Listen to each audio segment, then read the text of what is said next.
showcase all pinball machines through all eras, from the 1930s all the way up to the modern releases. And we keep them all playable.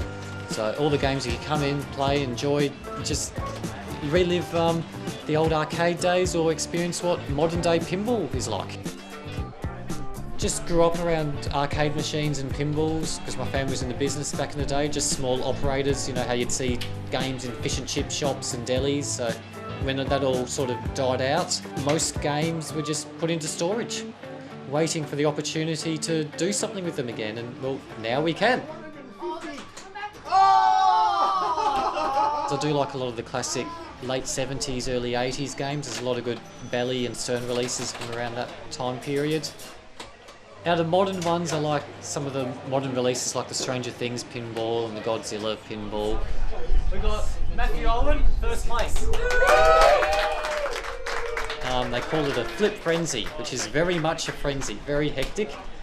1-to-1 head-to-head games, just basically non-stop for a few hours. And you just take the aggregate who won, your wins minus your losses, who's got the most wins overall. Almost every time we do an event, it's definitely heaps from Adelaide and Melbourne that come, usually a few from New South Wales, and occasionally we've had some come from Tasmania, Brisbane and Perth.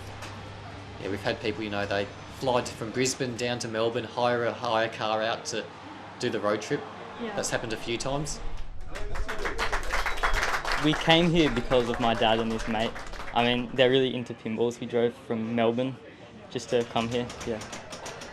Obviously, I'm not the greatest pinball player because I did finish dead last, but it was good fun, you know, playing pinballs, I guess.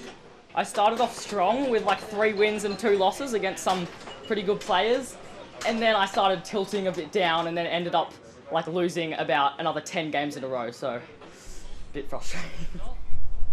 It's a really fun social atmosphere, you know, really great bunch of people, and a fun game like pinball, it just draws everyone together. Honestly, I think it is absolutely amazing that there is this treasure of pinball, of history of pinball, and sort of old machines. There's machines from the 30s and 40s, and there's machines you can play from the 60s and 70s, all the way up to machines that came out last week. It's just amazing.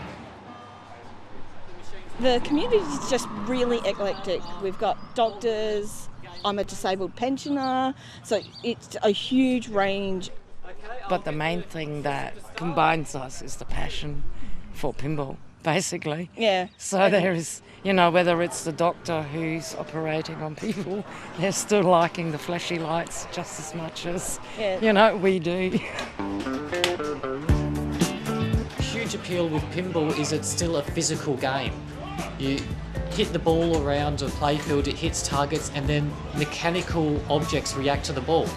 Some games you've got characters that move around when you hit the ball. There's a lot of mechanical elements. The whole physical aspect of the game is really good, but it's not stuck in the past. Pinball is still progressing in the modern age. So a lot of these modern games, you can actually log in with a player profile that you create online. It tracks all your high scores, you can collect achievements, you get daily quests, that type of thing you can do.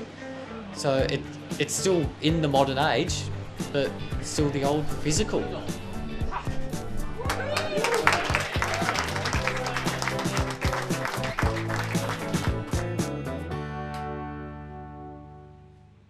you